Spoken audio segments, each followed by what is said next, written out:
Badan Pusat Statistik mencatat terjadi perlambatan pertumbuhan konsumsi rumah tangga pada kuartal 3 jika dibandingkan dengan kuartal 1 dan kuartal 2 2025.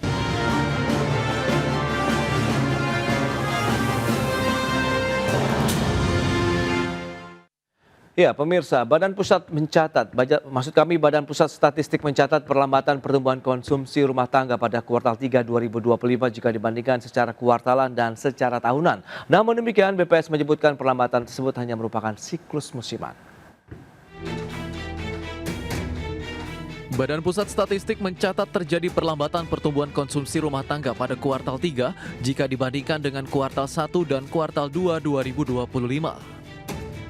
Kepala BPS Amalia Dininggar Widyasanti menyebut perlambatan tersebut merupakan siklus musiman dan bukan karena pelemahan daya beli masyarakat. Amalia menyebut perlambatan tersebut terjadi karena pada kuartal 3 tidak terdapat periode libur panjang keagamaan seperti pada kuartal 2 yang diwarnai momentum Idul Fitri dan Idul Adha. Amalia menegaskan konsumsi rumah tangga pada kuartal 3 2025 tetap solid meski mengalami perlambatan tipis dibandingkan kuartal sebelumnya. Terkait pertumbuhan ekonomi nasional sebesar 5,04% pada kuartal 3 2025, Amalia mengatakan hal tersebut didorong oleh ekspor yang tumbuh di atas 9%. Serta pengeluaran konsumsi pemerintah yang berbalik positif 5,49% setelah sempat terkontraksi pada kuartal 2. Adapun pertumbuhan di kuartal 3 sebesar 5,04% lebih rendah dibandingkan kuartal 2 2025 yang sebesar 5,12%.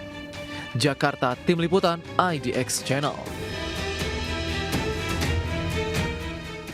Baik, pemirsa, untuk membahas tema kita kali ini, konsumsi melambat, daya beli akhir tahun butuh akselerasi. Kita sudah tersambung melalui Zoom bersama dengan Bapak Alfonsus Wijaya, Ketua Umum Asosiasi Pengelola Pusat Belanja Indonesia, dan juga Bapak Peter Abdullah, Direktur Program dan Kebijakan Prasasti Center for Policy Studies. Baik, langsung saja kita sapa ini. Halo Pak Peter, apa kabar?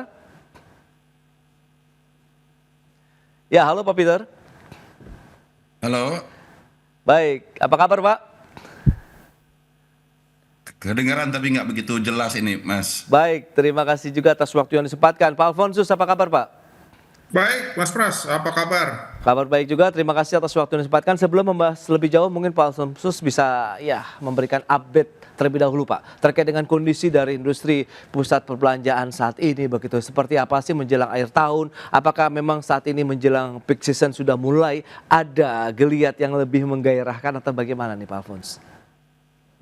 Ya, terima kasih Mas Pras. Ya, saya kira ini sekarang masuk kalau untuk industri retail begitu, industri usaha retail, sekarang kita akan menjelang masuk ke peak season kedua begitu ya. Kalau di Indonesia itu kan penjualan retail peak seasonnya itu kan pas di Ramadan dan Idul Fitri. Oke. Itu adalah peak season utama. Peak season kedua itu adalah menjelang Natal dan Tahun Baru begitu. Jadi seperti yang sudah beberapa kali saya sampaikan, kita di Q2, Q3 itu apalagi Q3 itu kan masuk ke low season begitu ya, dan juga low season tahun ini kan panjang begitu. Bahkan saya sebutnya dengan panjang dan dalam begitu ya. Panjang kenapa? Karena Ramadan dan Idul Fitrinya datang lebih awal tahun ini begitu. Nah, dalam gitu salah satunya adalah karena pengaruh daya beli masyarakat begitu ya, yang masih belum pulih sepenuhnya begitu. Sehingga low seasonnya ini menjadi tahun ini menjadi panjang dan dalam begitu. Nah, peak season kedua itu adalah Natal dan Tahun Baru. Ini kita sudah masuk November, sebentar lagi menjelang awal Desember.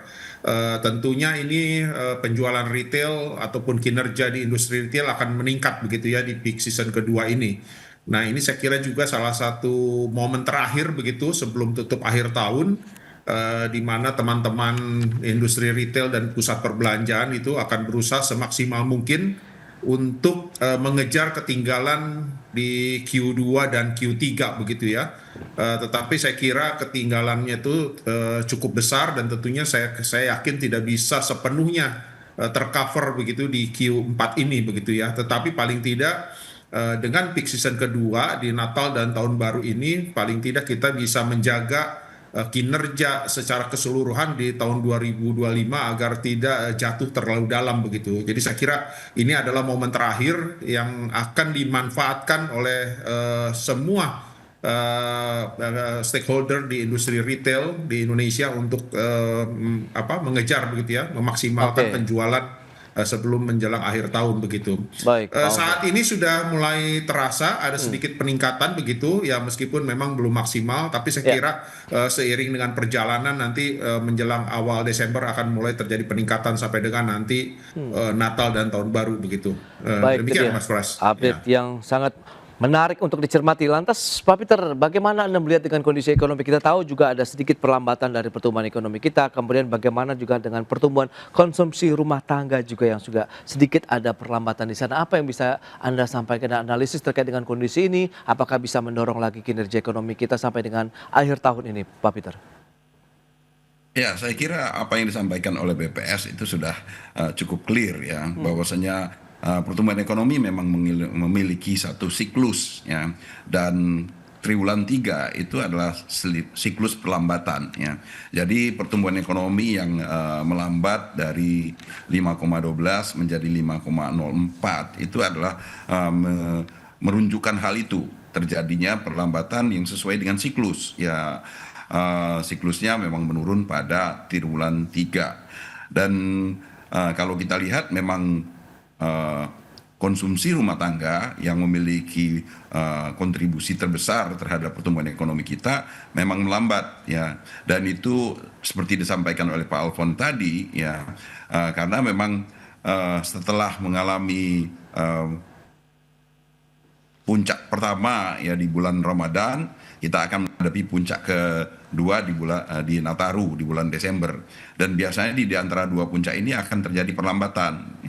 Kan nggak mungkin juga kan masyarakat kita akan terus belanja, dia pasti akan ada waktunya, dia akan belanja dan kemudian dia akan saving. Dan triwulan 3 itu kalau kita lihat siklusnya adalah siklus di mana mereka mencoba untuk saving karena mereka mengantisipasi juga untuk pengeluaran pada bulan Desember ya, persiapan untuk tidak hanya sekedar merayakan Natal dan Tahun Baru, tapi juga mungkin untuk kegiatan-kegiatan lainnya termasuk juga untuk liburan. Sehingga memang konsumsi pada bulan-bulan triwulan ketiga, yaitu bulan September, ya, bulan Agustus, ya, September itu mereka biasanya akan agak ngerem, sehingga memang tapi kalau kita lihat ya perlambatannya nggak begitu dalam ya, jadi masih di dalam kisaran kewajaran ya. Kalau kita lihat angka pertumbuhan konsumsi rumah tangga kita kan ada di kisaran 4,8. Jadi ini kalau menurut saya adalah sebuah kewajaran, bukan sebuah penurunan yang drastis, yang penurunan yang sangat wajar, yang lebih disebabkan oleh siklusnya memang pada periode itu akan mengalami penurunan. Baik, tapi kalau kita bicara mengenai tantangan daya beli, tingkat konsumsi masyarakat, Pak Peter, itu di bagian yang mananya? Mengingatkan pemerintah sudah menggelontorkan juga beragam stimulus ekonomi begitu ya, baik dari dunia usaha untuk masyarakatnya, kemudian Anda melihat tadi Pak Alfonsus juga menyatakan tidak bisa mengejar ketertinggalan pada saat low season yang cukup panjang begitu dari awal tahun di akhir tahun begitu, Pak Peter. Ya, kalau kita lihat dari konsumsi juga kita lihat dari kelompoknya, klasifikasinya ya. Ada konsumsi dari kelompok masyarakat bawah, masyarakat menengah, dan kelompok atas ya. Konsumsi kita itu lebih didorong sebenarnya untuk retail dan sebagainya, terutama itu lebih didorong oleh kelompok menengah dan atas. Yang kontribusi dari belanja itu lebih didominasi oleh kelompok menengah atas. Nah, di kelompok bawah ini walaupun masyarakatnya banyak, tetapi sebenarnya kontribusinya terhadap konsumsi itu tidak besar. Ya. Nah, dalam konteks itulah kita bisa melihat bahwasanya apa yang dilakukan oleh pemerintah itu hanya untuk menahan agar supaya konsumsi ini tidak mengalami perlambatan yang terlalu dalam disebabkan oleh kelompok terganggunya daya beli di kelompok bawah. Ya. Jadi berbagai bantuan yang diberikan oleh pemerintah itu untuk menjaga agar supaya masyarakat bawah kita masih tetap bisa belanja, tetap bisa berkonsumsi. tetapi tidak bisa mendorong konsumsi kita secara signifikan karena memang kontribusi mereka itu sebenarnya relatif kecil. Oke. Intinya adalah tujuan dari kebijakan pemerintah menggelontorkan bantuan sosial itu adalah gunanya untuk menjaga daya beli masyarakat sehingga mereka tetap bisa belanja. Tetapi tidak bisa membantu secara keseluruhan terhadap konsumsi rumah tangga. Oke, tidak bisa membantu secara keseluruhan konsumsi rumah tangga. Mungkin menjaga di posisi yang posisi idealnya begitu ya untuk konsumsi belanja masyarakat saat ini. Nah, Pak Alfonsus, lantas bagaimana Anda melihat dengan kondisi tadi begitu? Apakah yang Anda sampaikan ini sudah mulai ada geliat-geliat aktivitas masyarakat pengunjung di pusat-pusat perbelanjaan yang sudah semakin meningkat? Tapi mereka batasannya apakah sudah mulai banyak yang mereka juga melakukan aktivitas jual beli di sana? Jadi fenomena Rojali dan lain-lain itu masih tetap ada atau bagaimana nih Pak Alfons? Ya, saya kira persiapan sudah dilakukan oleh para teman-teman di industri retail ataupun pusat perbelanjaan. Biasanya kalau menyambut peak season itu beberapa bulan sebelumnya begitu selalu sudah dipersiapkan gitu ya, karena ingin mendapatkan hasil maksimal. Demikian juga dengan saat ini begitu. Jadi program-program belanja sudah disiapkan. Nanti tinggal di launching begitu pada awal Desember begitu. Jadi saya kira semua persiapan sudah berjalan dengan baik begitu. Geliat dari masyarakat sudah mulai ada, tapi memang belum signifikan. Seperti yang tadi saya sampaikan begitu, nanti akan mulai terasa di awal Desember lah begitu ya kurang lebih. Nah kemudian ya kalau fenomena Rojali dan Rohana seperti yang sudah saya sampaikan juga bahwa ini akan berkurang seiring dengan momen-momen tertentu begitu ya. Nanti menjelang ini Natal dan Tahun Baru ini akan jauh berkurang begitu. Saya kira itu normal. Dan di pusat perbelanjaan kan saya sudah sampaikan juga bahwa selama ini bahwa selalu Rojali dan Rohana itu selalu ada begitu ya. Tidak bisa dihindari karena kenapa? Karena fungsi pusat perbelanjaan itu sudah lebih dari sekedar sebagai tempat belanja begitu. Pusat perbelanjaan itu kan sekarang ada fungsi edukasi, ada fungsi hiburan ya, Betul. dan fungsi budaya dan sebagainya. Jadi yang datang ke pusat perbelanjaan itu belum tentu melulu hanya untuk berbelanja begitu. Sehingga di situ pasti ada Rojali dan Rohana. Saya kira itu wajar saja begitu. Tetapi intensitas dan jumlahnya nanti akan berkurang begitu seiring dengan momen-momen tertentu seperti peak season ini dan juga akan berkurang seiring dengan peningkatan daya beli masyarakat begitu. Jadi saya kira itu dalam kategori wajar. Nah, untuk menghadapi situasi saat ini, saya kira juga pemerintah terlihat kan ingin memastikan begitu ya bahwa di peak season kedua ini ataupun menjelang akhir tahun ini di Q4 ini betul-betul kinerja konsumsi masyarakat dijaga begitu kan. Pemerintah sudah menyiapkan berbagai stimulus begitu untuk memastikan bahwa kinerja bisa maksimal. Meskipun sebetulnya tanpa stimulus pun saya kira akan terjadi peningkatan begitu ya, karena memang di Indonesia memang karakteristik daripada industri retail penjualan adalah seperti yang sudah saya sampaikan tadi. Peak season 1 adalah Ramadan dan Idul Fitri, peak season kedua itu Natal dan Tahun Baru, itu pasti akan meningkat begitu. Tetapi dengan berbagai stimulus yang diberikan oleh pemerintah ini menambah kepastian begitu ya bahwa kinerja akan meningkat begitu di Q4 ini. Meskipun sebetulnya stimulus ataupun insentif yang diberikan oleh pemerintah ini kan sifatnya sporadis begitu ya, dan sementara waktu saja begitu, belum bisa menyelesaikan masalah daya beli untuk jangka panjang begitu. Ini hanya ingin memastikan saja bahwa di Q4 kinerja ini betul-betul bisa meningkat begitu. Saya kira itu yang kami lihat dari sisi industri retail begitu. Itu dia, optimismenya masih cukup tinggi begitu ya Pak Alfonsus. Dan kita akan lihat, mungkin kita lihat akselerasi apa sih yang masih dibutuhkan Pak Peter. Mungkin nanti bisa menjelaskan lebih jauh di segmen berikutnya. Kita akan jeda dulu sebentar Pak Peter dan juga Pak Alfonsus. Dan pemirsa tetaplah bersama kami.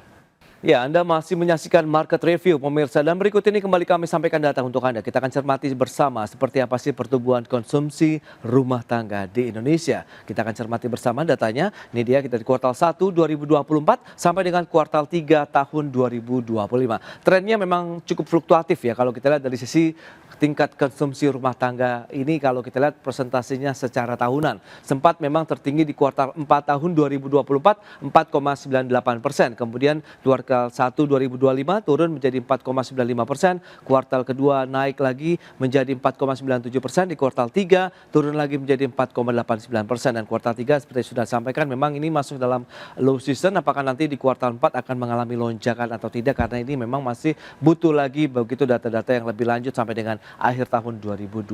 Dan lantas bagaimana dengan pertumbuhan ekonomi Indonesia juga? Kita tahu sempat memang ada tahanan begitu ya di kuartal 1 2024 kita di 5,11%, kemudian fluktuasinya sampai dengan kuartal 4 2024 5,02%, kemudian di kuartal 1, kuartal kedua, kuartal 3 di tahun 2025 ini ada sedikit tahanan di sana begitu dari 5,12% secara tahunan, kemudian tertahan ataupun mengalami pelemahan sedikit menjadi 5,04% untuk pertumbuhan ekonomi Indonesia di kuartal 3 tahun ini. Dan selanjutnya kontributor terbesar PDB kita apa saja?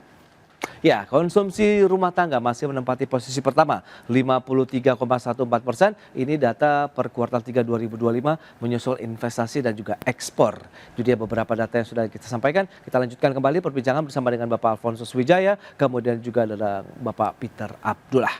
Ya, dengan beberapa informasi yang tadi sudah disampaikan Pak Peter, apa yang bisa kita cermati? Akselerasi apalagi yang masih bisa diberikan oleh pemerintah, kemudian yang dibutuhkan juga oleh masyarakat untuk bisa meningkatkan konsumsi, menambah lagi daya beli masyarakat di akhir tahun, Pak Peter?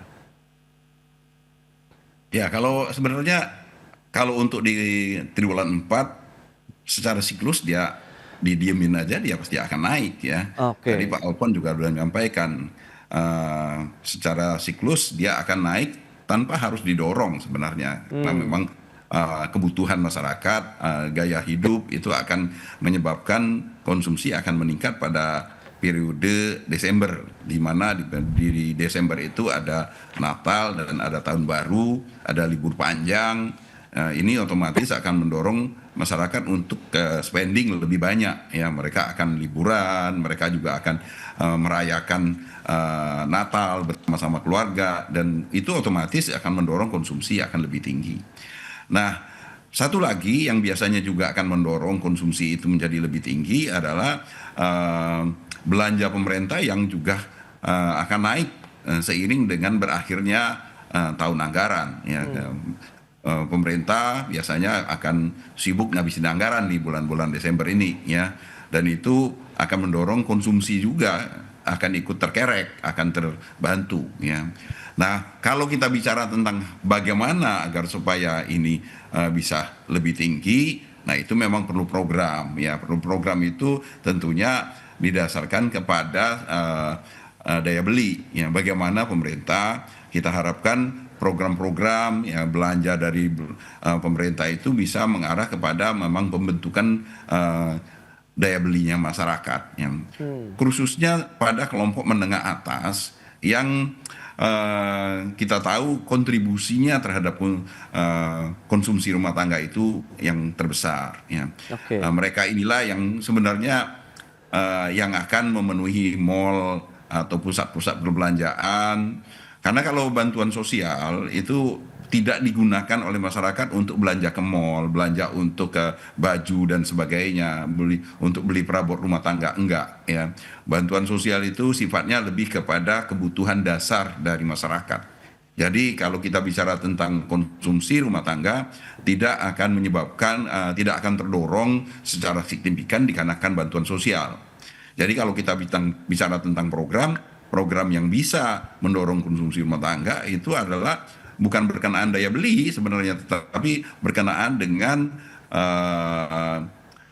minat masyarakat untuk belanja. Oke. Ya. Dan itu mengena kepada mereka yang sudah punya daya beli sebenarnya.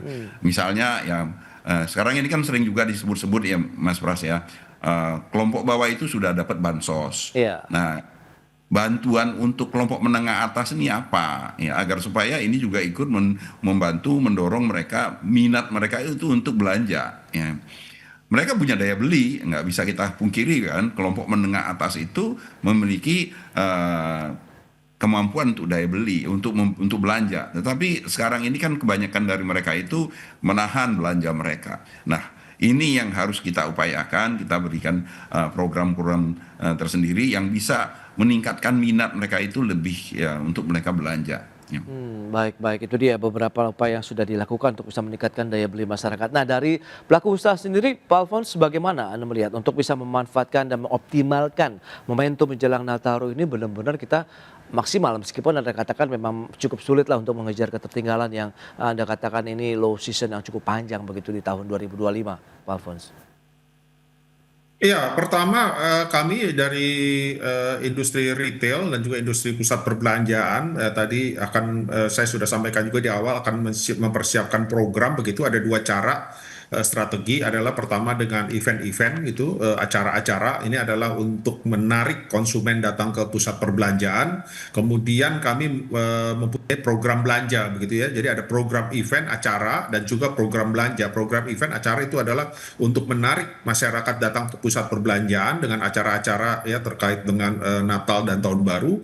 Kemudian juga setelah datang kita dorong lagi, kita pancing mereka lagi untuk berbelanja dengan program-program belanja. Saya kira dua program ini yang kita lakukan begitu. Nah, khusus untuk tahun ini program-program ini juga kami koordinasikan, sinkronisasikan secara nasional begitu. Jadi kami bekerja sama dengan Kementerian Pariwisata dan juga di bawah koordinator Menko Perekonomian begitu untuk bisa memperkuat begitu ya program-program belanja di akhir tahun ini gitu. Jadi saya kira gaungnya tahun ini akan jauh lebih kuat di seluruh wilayah Indonesia karena berada di bawah koordinasi Kemenko Perekonomian begitu.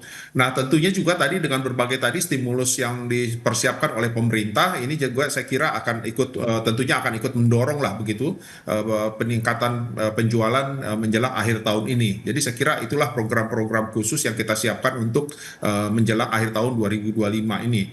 Tetapi kembali yang tadi saya sampaikan bahwa program-program stimulus ataupun insentif yang diberikan pemerintah seharusnya lebih yang bersifat menciptakan dalam tanda kutip demand begitu ya, daripada yang sifatnya sporadis seperti saat ini ya, sifatnya sesaat begitu.